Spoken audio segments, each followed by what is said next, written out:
Hi, నేను జాను వాళ్ళ చెల్లి Nihini. Welcome back to our channel. ఈ రోజు మనం ఎక్స్ప్లెయిన్ చేసుకోబోయే మూవీ పేరు ఫర్గటన్. ఇది 2017 లో రిలీజ్ అయిన కొరియన్ మిస్టరీ థ్రిల్లర్. ఈ మూవీలో ఒక అబ్బాయి తన ఫ్యామిలీతో కలిసి కొత్త ఇంటికి షిఫ్ట్ అవుతాడు. కొన్ని స్ట్రేంజ్ ఇన్సిడెంట్స్ వల్ల తన లైఫ్ గురించి తనకి తెలిసిన ప్రతి విషయం క్వశ్చన్ చేయడం స్టార్ట్ చేస్తాడు. స్టోరీ స్టార్ట్ అయ్యేది జిన్సోక్ అనే 21 ఇయర్స్ అబ్బాయితో. జిన్సోక్ తన ఫాదర్, మదర్ మరియు తన ఎల్డర్ బ్రదర్ యూసోక్ తో కలిసి ఒక కొత్త ఇంటికి షిఫ్ట్ అవుతాడు. జిన్సోక్ కి తన అన్న అంటే చాలా ఇష్టం. యూసోక్ చాలా రెస్పాన్సిబుల్ గా ఉంటాడు. ఇంటెలిజెంట్ గా ఉండడమే కాకుండా అందరితో ఫ్రెండ్లీగా మాట్లాడతాడు. ఫ్యామిలీలో కూడా అందరికి యూసోక్ అంటే చాలా నమ్మకం. కొన్ని సంవత్సరాల ముందు జరిగిన కార్ యాక్సిడెంట్ వల్ల తనకి ఒక లెగ్ కి ఇంజురీ అవుతుంది. కొత్త ఇంట్లో ఒక రూమ్ ని ప్రీవియస్ ఓనర్స్ తన బిలాంగింగ్స్ ని ఇంకా యూజ్ చేస్తున్నాడు కాబట్టి ఆ రూమ్ ని ఓపెన్ చెయ్యొద్దు అని ఫాదర్ అందరికి స్ట్రిక్ట్ గా వార్నింగ్ చేస్తాడు. ఆ నైట్ ఫ్యామిలీ మొత్తం కలిసి కొత్త ఇంటికి షిఫ్ట్ అయినందుకు డిన్నర్ చేస్తూ ఉంటారు. అప్పుడు జిన్సోక్ కి ఆ లాకర్ రూమ్ నుండి ఒక స్ట్రేంజ్ నాయిస్ వినిపిస్తుంది.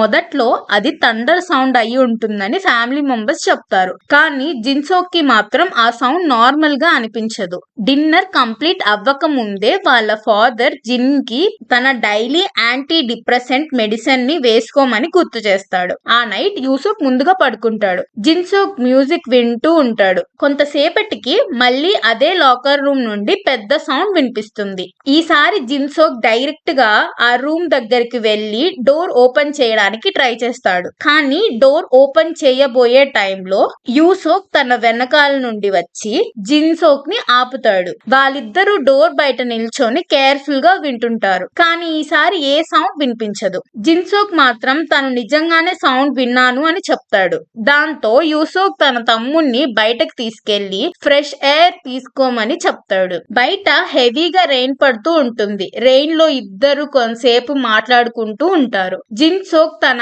అన్నకి ఒక ఎమోషనల్ థ్యాంక్స్ చెప్తాడు. ఎందుకంటే తను ఎప్పుడు ఏ ప్రాబ్లం లో ఉన్నా యూసోక్ ఎప్పుడు తన పక్కనే ఉంటాడు అని జిన్సోక్ కి చాలా నమ్మకం. కానీ అప్పుడు యూసోక్ కి ఫాదర్ నుండి ఫోన్ వస్తుంది. కాల్ అటెండ్ చేసిన తర్వాత యూసోక్ ఇంటికి వెళ్ళిపోతాడు. జిన్సోక్ మాత్రం కొంతసేపు అక్కడే ఉండి తర్వాత ఇంటికి రిటర్న్ అవ్వబోతుంటాడు. కానీ ఇంటికి వెళ్లే ముందు అతనికి ఒక షాకింగ్ సీన్ కనిపిస్తుంది. కొంతమంది మిస్టరీ మ్యాన్స్ యూసోక్ ని ఫోర్స్ గా ఒక వ్యాన్ లోకి ఎక్కించుకొని కిడ్నాప్ చేసి తీసుకెళ్లిపోతారు. జిన్సోక్ ఆ సీన్ మొత్తం తన కళ్ళతో చూస్తాడు.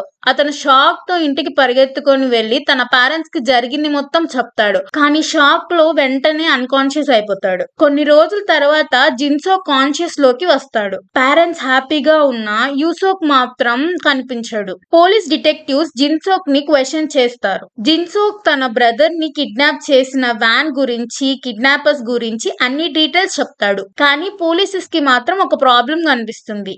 ఏంటంటే జిన్సోక్ చెప్పిన వ్యాన్ నెంబర్ కి మ్యాచ్ అయ్యే వెహికల్ రికార్డ్ లో లేదు. దాంతో పోలీస్ కి జిన్సోక్ స్టోరీ మీద డౌట్ వస్తుంది. డేస్ పాస్ అవుతాయి. యూసోక్ నుంచి ఎలాంటి ఇన్ఫర్మేషన్ రాదు. ఫ్యామిలీ అంతా కిడ్నాపర్స్ కాల్ కోసం వెయిట్ చేస్తూ ఉంటారు. ఇలా 90 days గడిచిపోతుంది. తరువాత ఒక రోజు సడన్ గా యూసోక్ ఇంటికి తిరిగి వస్తాడు. ఫ్యామిలీ మొత్తం షాక్ తో పాటు హ్యాపీ కూడా అవుతారు. కానీ యూసోక్ కి ఆ 90 days లో ఏం జరిగింది అన్నది అస్సలు గుర్తుండదు. డాక్టర్స్ ప్రకారం ఆ కిడ్నాప్ ఎక్స్పీరియన్స్ వల్ల తన బ్రెయిన్ లో ఆ మెమరీని సప్రెస్ చేసి ఉండొచ్చు అని చెప్తాడు. మొదట్లో జిన్సోక్ కూడా తన బ్రదర్ సేఫ్ గా తిరిగి వచ్చినందుకు హ్యాపీగా ఫీల్ అవుతాడు. కానీ కొన్ని రోజులు గడిచిన తర్వాత యూసోక్ బిహేవియర్ లో కొన్ని స్ట్రేంజ్ చేంజెస్ జిన్సోక్ గమనిస్తాడు. తన బ్రదర్ నైట్ టైం లో ఫ్రీక్వెంట్ గా బయటకు వెళ్లడం స్టార్ట్ చేస్తాడు. మార్నింగ్ కి మళ్ళీ ఇంటికి తిరిగి వస్తాడు. జిన్సోక్ కి ఇది సస్పీషియస్ గా అనిపిస్తుంది. ఒక రోజు జిన్సోక్ తన డైలీ మెడిసిన్ తీసుకోవడానికి ట్రై చేస్తాడు. కానీ మెడిసిన్ కింద పడిపోతుంది. అదే టైంలో యూసోక్ వచ్చి తనతో కలిసి ఫుడ్ తినమని పిలుస్తాడు. దాంతో జిన్సోక్ ఆ మెడిసిన్ తీసుకోడు. ఆ తర్వాత జిన్సోక్ తన బ్రదర్ ని నైట్ ఎక్కడికి వెళ్తున్నావు అని అడుగుతాడు. కానీ యూసోక్ అది జిన్సోక్ ఇమాజినేషన్ అయి ఉంటుందని చెప్పి మ్యాటర్ ని అవాయిడ్ చేస్తాడు. ఇంకొక స్ట్రేంజ్ థింగ్ కూడా జిన్సోక్ నోటీస్ చేస్తాడు. యాక్సిడెంట్ వల్ల యూసోక్ కి ఇంజురీ అయిన లెగ్ ఒకటి, కానీ ఇప్పుడు యూసోక్ ఆపోజిట్ లెగ్ తో కుంటుతూ ఉంటాడు. జిన్ కి ఇది చాలా స్ట్రేంజ్ స్ట్రేంజ్ గా అనిపిస్తుంది. జిన్ తన రూమ్ కి వెళ్లి ఎంట్రన్స్ ఎగ్జామ్ కోసం నైట్ వరకు చదువుతూ ఉంటాడు. చదువుతూ డస్క్ మీద నిద్రపోతాడు. కొంచెం సేపటికి యున్సోక్ సడన్ గా లేచి తన మెకానికల్ పెన్సిల్ తీసుకొని జిన్ కంటికి గురి పెడతాడు. పెన్సిల్ ని డైపోయి కింద పడేదాకా క్లిక్ చేస్తూ ఉంటాడు. పెన్సిల్ ని డైపోయి కింద పడిపోతుంది. దాని తర్వాత సైలెంట్ గా బయటకు వెళ్ళిపోతాడు. జిన్ నిజంగా పడుకున్నట్టు యాక్ట్ చేస్తాడు. కానీ యూసోక్ బయటికి వెళ్లిన తర్వాత లేచి అతన్ని ఫాలో అవ్వడానికి డిసైడ్ అవుతాడు. యూసోక్ టాక్సీ ఎక్కుతాడు. జిన్సోక్ వెంటనే ఇంకొక టాక్సీ తీసుకొని తన బ్రదర్ ని ఫాలో చేస్తాడు. ఫైనల్లీ యూసోక్ ఒక మార్కెట్ ఏరియా దగ్గర దిగుతాడు. ఇక్కడ యూసోక్ ఇద్దరు మిస్టీరియస్ మెన్స్ ని మీట్ అవుతాడు. జిన్సోక్ వాళ్ళని చూసి షాక్ అవుతాడు. ఎందుకంటే ఆ మెన్ తన బ్రదర్ కిడ్నాప్ కేస్ గురించి తనని క్వశ్చన్ చేయడానికి వచ్చిన పోలీస్ ఆఫీసర్స్. జిన్ వాళ్ళని ఇంకా ఫాలో చేయడానికి ట్రై చేస్తాడు. కానీ ఆ మెన్ జిన్ ని చూసేస్తారు. వాళ్ళు జిన్ ని చేస్ చేయడం స్టార్ట్ చేస్తారు. జిన్ వాళ్ళ నుంచి తప్పించుకొని పరిగెడుతూ ఉంటాడు. తను ఫైనల్ గా ఎస్కేప్ అయ్యాను అనుకునే మూమెంట్ లో సడన్ గా యూసోక్ అక్కడికి వచ్చి జిన్ కి మత్తు ఇచ్చేస్తాడు. నెక్స్ట్ మార్నింగ్ జిన్ తన రూమ్ లో డస్క్ దగ్గర నిద్రలేస్తాడు. తను ప్రీవియస్ నైట్ చూసిందంతా గుర్తొచ్చి తనకి చాలా భయం వేస్తుంది. బాత్రూమ్ లోకి వెళ్లి లాక్ చేసుకుంటాడు. యూసోక్ మాత్రం జిన్సోక్ కి నిన్న జరిగిందంతా హెల్యూసినేషన్ అని కన్విన్స్ చేయడానికి ట్రై చేస్తాడు. జిన్సోక్ మెడిసిన్ తీసుకోకపోవడం వల్ల తన బ్రెయిన్ హెల్యూసినేషన్స్ క్రియేట్ చేస్తుందని యూసోక్ చెప్తాడు. జిన్సోక్ కొంచెం కామ్ అవుతాడు. తన అన్న చెప్పింది నిజమే అనుకొని సారీ చెప్తాడు. తరువాత జిన్ మెడిసిన్ వేసుకోవడానికి ట్రై చేస్తుంటే మెడిసిన్ కింద పడిపోతుంది. అప్పుడు తన బ్రదర్ ప్రీవియస్ నైట్ తనని పొడవడానికి యూజ్ చేసిన పెన్సిల్ లిడ్ కనిపిస్తుంది. అప్పుడు సొక్చెన్ కి ఒక ఇంపార్టెంట్ పాయింట్ గుర్తొస్తుంది. తను టాక్సీలో యూసోక్ ని ఫాలో అయిన విషయం తన బ్రదర్ కి చెప్పలేదు. అయినా యూసోక్ కి టాక్సీ ఇన్సిడెంట్ ఎలా తెలుసు? ఇప్పుడే సొక్చెన్ కి ఒక డేంజరస్ డౌట్ వస్తుంది. తన ముందు ఉన్న పర్సన్ తన రియల్ బ్రదర్ కాకపోవచ్చు. జిన్సోక్ ఈ మ్యాటర్ ని తన మదర్ కి చెప్తాడు. నెక్స్ట్ టైం యూసోక్ బయటికి వెళ్ళినప్పుడు అతన్ని కలిసి ఫాలో అవుదామని మదర్ చెప్తుంది. ఆ నైట్ జిన్సోక్ కి మళ్ళీ ఆ లాకర్ రూమ్ గురించి నైట్ మేర్ వస్తుంది. నిద్ర లేచిన తర్వాత కిచెన్ కి వాటర్ కోసం వెళ్తాడు. అప్పుడే యాక్సిడెంటల్ గా తన మదర్ ఫోన్ కాన్వర్సేషన్ వింటాడు. ఆమె ఫోన్ లో యూసోక్ తో మాట్లాడుతూ జిన్సోక్ కి మన మీద డౌట్ వచ్చేసినట్టుంది అని చెప్తుంది. ఇప్పుడు జిన్సోక్ కి ఆల్మోస్ట్ కన్ఫర్మేషన్ అయిపోతుంది తన ఫ్యామిలీలో ఏదో పెద్ద సీక్రెట్ ఉంది అని. జిన్సోక్ మెల్లగా అక్కడి నుంచి వెళ్ళిపోవడానికి ట్రై చేస్తాడు. కానీ ఫ్లోర్ నుండి వచ్చిన సౌండ్ తో మదర్ అలర్ట్ అవుతుంది. జిన్సోక్ వెంటనే బయటకు పరిగెత్తుకొని వెళ్లి హైడ్ అవుతాడు. మదర్ అప్ స్టేర్స్ కి వెళ్లి జిన్సోక్ రూమ్ లో చెక్ చేస్తుంది. మీన్ వైల్ జిన్సోక్ రెయిన్ లో హౌస్ ఆటో వాల్ ఎక్కి తన రూమ్ విండో దగ్గరికి రీచ్ అవుతాడు. మదర్ రూమ్ లోకి వచ్చే ముందే బ్లాంకెట్ లోపలికి వెళ్లి పడుకున్నట్టు యాక్ట్ చేస్తాడు. కానీ జిన్సోక్ బాడీ మొత్తం రెయిన్ వల్ల వెట్ అయిపోయి ఉంటుంది. విండో కూడా ఓపెన్ లో ఉంటుంది. దాంతో మదర్ కి జిన్సోక్ బయటుండి మొత్తం విన్నాడు అని అనుమానం వస్తుంది. ఇంకా జిన్సోక్ కి అక్కడ ఉంటే సేఫ్ కాదు అని అర్థమైపోతుంది. అతను విండో నుండి జంప్ చేసి బయటకి పరిగెడతాడు. గేట్ దగ్గర తన ఫాదర్ ని కలుస్తాడు. ఫాదర్ మాత్రం ఇంకా వాళ్ళు తన రియల్ పేరెంట్స్ అని జిన్సోక్ ని కన్విన్స్ చేయడానికి ట్రై చేస్తుంటాడు. కానీ ఇప్పుడు జిన్సోక్ ఎవరిని నమ్మే సిచ్యువేషన్ లో ఉండడు. అతను తన పేరెంట్స్ కాదు అని అక్కడి నుండి ఎస్కేప్ అవుతాడు. వెనుక ఒక మిస్టీరియస్ మ్యాన్ జిన్సోక్ ని చేస్ చేస్తూ ఉంటారు. జిన్సోక్ ఫైనల్లీ ఒక పోలీస్ స్టేషన్ కి రీచ్ అవుతాడు. పోలీస్ ఆఫీసర్స్ కి జరిగిందంతా ఎక్స్ప్లెయిన్ చేస్తాడు. కానీ జిన్సోక్ స్టోరీ ఉన్న పోలీస్ ఆఫీసర్స్ కి ఏమీ అర్థం కాదు. జిన్సోక్ తన ఏజ్ 21 అని చెప్తాడు. పోలీస్ ఆఫీసర్ అతన్ని మిర్రర్ లో చూసుకోమని చెప్తాడు. జిన్సోక్ మిర్రర్ లో తన ఫేస్ చూసుకొని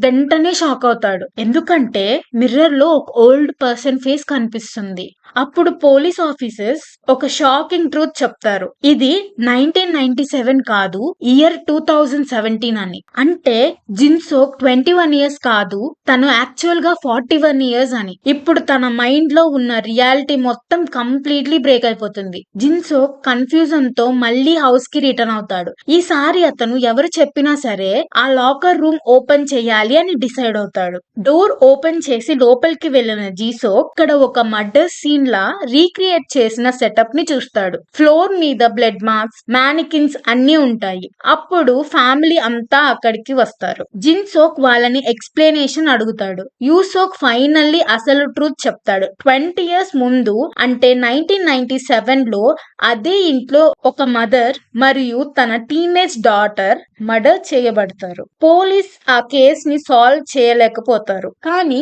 విక్టిమ్ ఫ్యామిలీ మాత్రం మర్డర్ ని మర్చిపోలేదు. కొన్ని ఇయర్స్ తర్వాత వాళ్ళు యూసోక్ ని హైర్ చేసి మర్డరర్ ఎవరు అని ఇన్వెస్టిగేట్ చేయమని చెప్తారు. ఇన్వెస్టిగేట్ చేసిన యూసోక్ ఒక షాకింగ్ కంక్లూజన్ కి వస్తాడు. ఆ మర్డర్ చేసింది జిన్సోక్ అనే. అందుకే జిన్సోక్ ని కిడ్నాప్ చేస్తారు. అతన్ని టార్చర్ చేసి కన్ఫెషన్ తీసుకోవడానికి ట్రై చేస్తారు. కానీ జిన్సోక్ కి ఆ మర్డర్ గురించి ఏమీ గుర్తుండదు. దాంతో వాళ్ళు ఒక సైకియాట్రిస్ట్ ని ఇన్వాల్వ్ చేస్తారు. సైకియాట్రిస్ట్ ప్రకారం జిన్సోక్ సివియర్ ట్రామా వల్ల తన పాస్ట్ మెమరీని సప్రెస్ చేసి ఉంచాడు. కాబట్టి హిప్నోటైజ్ యూజ్ చేసి తన మెమరీని రీక్రియేట్ చేయాలి అని ప్లాన్ చేస్తారు. వాళ్ళు జిన్సోక్ కి తన పాస్ట్ నుంచి రీక్రియేట్ చేయడం స్టార్ట్ చేస్తారు. తన పేరెంట్స్ లాగా యాక్టర్స్ ని పెట్టి ఓల్డ్ హౌస్ ఎన్విరాన్మెంట్ ని రీక్రియేట్ చేస్తారు. లాకర్ రూమ్ లో కూడా 1997 మర్డర్ సీన్ ని రీక్రియేట్ చేసి ఉంచుతారు. రెయినీ నైట్ లో ఒరిజినల్ మర్డర్ జరిగిన సిచ్యువేషన్ ని ఎగ్జాక్ట్ గా రీక్రియేట్ చేస్తే జిన్సోక్ కి తన మెమరీ తిరిగి వస్తుందేమో అని వాళ్ళు అనుకుంటారు. కానీ ఈ ప్లాన్ మధ్యలో అన్ఎక్స్పెక్టెడ్ ప్రాబ్లమ్స్ వస్తాయి. యూసోక్ రోల్ లో ఉన్న పర్సన్ పోలీస్ కస్టడీలో పడటం వల్ల ప్లాన్ డిలే అవుతుంది. మీన్ వైల్ జిన్సోక్ మాత్రం తను మర్డరర్ కాదు అని స్టిల్ బిలీవ్ చేస్తూ ఉంటాడు. ఫైనల్లీ ఒక ఛాన్స్ దొరికిన వెంటనే జిన్సోక్ అక్కడ నుండి ఎస్కేప్ అవడానికి ట్రై చేస్తాడు.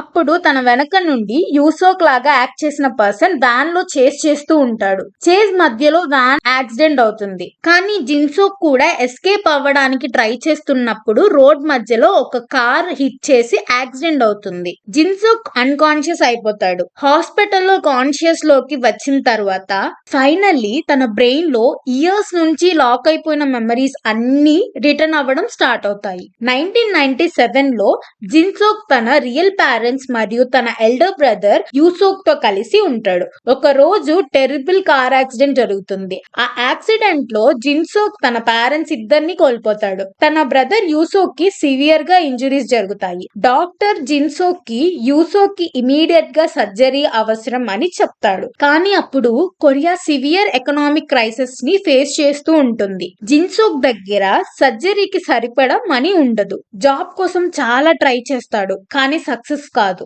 ఫైనల్లీ ఇంటర్నెట్ లో జాబ్ కోసం పోస్ట్ చేస్తాడు. అప్పుడు ఒక అనానమస్ పర్సన్ జిన్సోక్ ని కాంటాక్ట్ చేస్తాడు. అతను ఒక ఉమెన్ ని చంపితే హ్యూజ్ అమౌంట్ ని ఇస్తాను అని ఆఫర్ చేస్తాడు. తన బ్రదర్ సర్జరీ కోసం మనీ డెస్పరేట్ గా కావాలి కాబట్టి జిన్సోక్ ఆ ఆఫర్ ని యాక్సెప్ట్ చేస్తాడు. అనానమస్ పర్సన్ తనకి ఒక హౌస్ అడ్రస్ మరియు ఎగ్జాక్ట్ ఇన్స్ట్రక్షన్స్ ఇస్తాడు. జిన్సోక్ ఆ హౌస్ లోకి ఎంటర్ అవుతాడు. అతను టార్గెట్ ఒక ఉమెన్. ఆమెకి 2 పిల్లలు ఉంటారు. జిన్సోక్ కి ఆ పిల్లల్ని మాత్రం ఏం చేయకుండా వదిలేయమని స్ట్రిక్ట్ ఇన్స్ట్రక్షన్స్ ఉంటాయి. కానీ హౌస్ లోకి వెళ్ళిన తర్వాత జిన్సోక్ కి కాన్షియస్నెస్ డిస్టర్బ్ అవుతుంది. తను ఒక ఉమెన్ ని చంపడం కరెక్ట్ కాదు అనిపిస్తుంది. హౌస్ నుంచి వెళ్ళిపోదాం అని డిసైడ్ చేసుకుంటాడు. కానీ అప్పుడే ఆ ఉమెన్ కి మెలకు వచ్చి జిన్సోక్ ని చూస్తుంది. జిన్సోక్ చేతిలో కత్తి ఉండడం చూసి ఆమె గట్టిగా అరుస్తుంది. జిన్సోక్ ఆమెని అరవద్దు అని చెప్తూ ఉంటాడు. కానీ ఆమె డాటర్ ఆ సౌండ్స్ విని డౌన్ స్టేర్ కి వస్తుంది.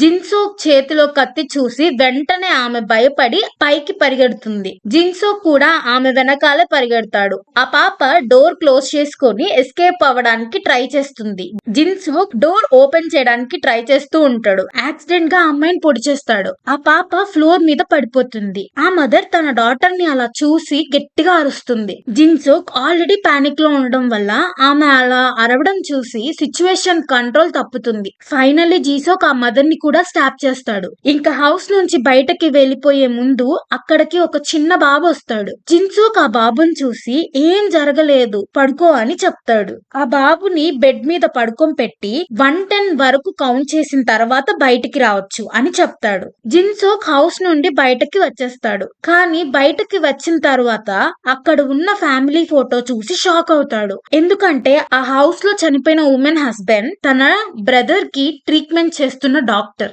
జిన్సోక్ ఇమ్మీడియట్ గా ఆ డాక్టర్ ని మీట్ అవ్వడానికి వెళ్తాడు. అక్కడే అసలు ప్లాన్ రివీల్ అవుతుంది. డాక్టర్ తన వైఫ్ మీద మల్టిపుల్ లైఫ్ ఇన్సూరెన్స్ పాలసీస్ ని తీసుకొని ఉంటాడు. ఎకనామిక్ క్రైసిస్ వల్ల తన ఫ్యామిలీ ఫైనాన్షియల్ గా కొలాప్స్ అయ్యే సిచ్యువేషన్ లో ఉంటుంది. తన వైఫ్ చనిపోతే ఇన్సూరెన్స్ మనీ వస్తుంది. ఆ మనీతో తన పిల్లల్ని ఫైనాన్షియల్లీ ప్రొటెక్ట్ చేయాలి అని డాక్టర్ ప్లాన్ చేస్తాడు. కానీ జిన్సోక్ తన పాపని కూడా చంపేశాడు అని తెలిసిన తర్వాత డాక్టర్ జిన్సోక్ ని చంపడానికి ట్రై చేస్తాడు. ఇద్దరి మధ్య ఫైట్ జరుగుతుంది. ఆ ఫైట్ లో డాక్టర్ కంట్రోల్ తప్పి రూఫ్ నుండి కింద పడి చనిపోతాడు. ఇక్కడితో జిన్సోక్ కి తన పాస్ట్ మొత్తం గుర్తొస్తుంది. హాస్పిటల్లో అన్కాన్షియస్ లో ఉన్న జిన్సోక్ ని యూసోక్ లాగా యాక్ట్ చేసిన పర్సన్ కలుస్తాడు. అతను జిన్సోక్ కి పాయిజన్ ఇంజెక్షన్ చేయడానికి రెడీ అవుతాడు. కానీ జిన్సోక్ కి అప్పుడే అన్ని గుర్తొచ్చాయని తెలుస్తుంది. తను ఆ మర్డర్ చేసినట్టు కన్ఫెస్ చేస్తాడు. అప్పుడు ఆ యంగ్ మ్యాన్ కూడా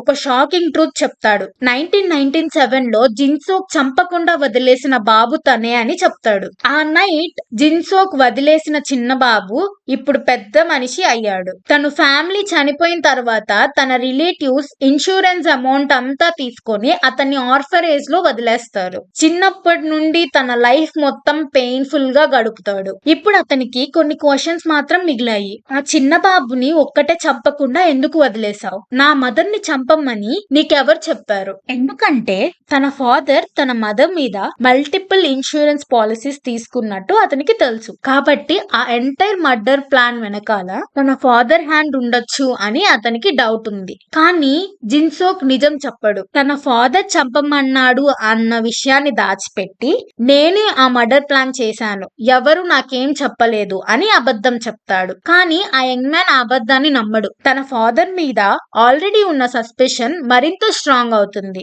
ఇప్పుడు ఇద్దరికి ఒక బిట్టర్ ట్రూత్ అర్థమవుతుంది. జిన్సోక్ తను చేసిన మర్డర్ గిల్ట్ తో బతకలేడు. ఆ యంగ్ మ్యాన్ తన ఫ్యామిలీని కోల్పోయిన పెయిన్ తో బతకలేడు. ఫైనల్లీ ఆ యంగ్ మ్యాన్ హాస్పిటల్ విండో నుంచి దూకి తన లైఫ్ ని ఎండ్ చేసుకుంటాడు. అదే సమయంలో జిన్సోక్ కూడా తన దగ్గర ఉన్న పాయిజన్ ని సెల్ఫ్ ఇంజెక్ట్ చేసుకుంటాడు. అలా ఇద్దరు కూడా తమ పాస్ట్ నుంచి ఎస్కేప్ అవ్వడానికి ట్రై చేస్తారు. మూవీ ఎండ్ లో మనకి జిన్సోక్ ఆ అబ్బాయిని ఎందుకు చంపకుండా వదిలేశాడో అని చూపిస్తారు. 1997 లో జిన్సోక్ రివర్ దగ్గర నిలబడి ఉంటాడు. అప్పుడు ఒక చిన్న బాబు అతనికి లాలీపాప్ ఆఫర్ చేస్తాడు. జిన్సోక్ వద్దు వద్దు నువ్వే తిను అని చెప్తాడు. ఆ బాబు తన ఫ్యామిలీ దగ్గరికి పరిగెత్తుకుంటూ వెళ్లి వాళ్ళతో కలిసిపోతాడు. అప్పుడు జిన్సోక్ ఆ ఫ్యామిలీని చూస్తాడు. అది ఆ డాక్టర్ ఫ్యామిలీ. జిన్సోక్ వాళ్ళని చూసి ఒక స్మాల్ స్మైల్ ఇస్తాడు. ఈ ఫైనల్ సీన్ కి ఒక డీప్ మీనింగ్ ఉంది. ఫర్గటన్ అనేది ఒక జస్ట్ మర్డర్ మిస్టరీ కాదు. ఇది మెమరీ, గిల్ట్, ట్రామా మరియు రివెంజ్ ఒక మనిషి మైండ్ ని ఎంత వరకు బ్రేక్ చేయగలవో చూపించే సైకలాజికల్ థ్రిల్లర్. ఇలా ఈ మూవీ ఎండ్ అవుతుంది. ఇలాంటి ఇంట్రెస్టింగ్ మూవీస్ ఎక్స్ప్లెనేషన్ కావాలి అనుకుంటే మన ఛానల్ కి సబ్స్క్రైబ్ చేసి లైక్ చేయండి. మీకు నెక్స్ట్ ఏ మూవీ ఎక్స్ప్లెనేషన్ కావాలో కామెంట్ సెక్షన్ లో మెన్షన్ చేయండి. నెక్స్ట్ వీడియోలో కలుద్దాం. Bye bye.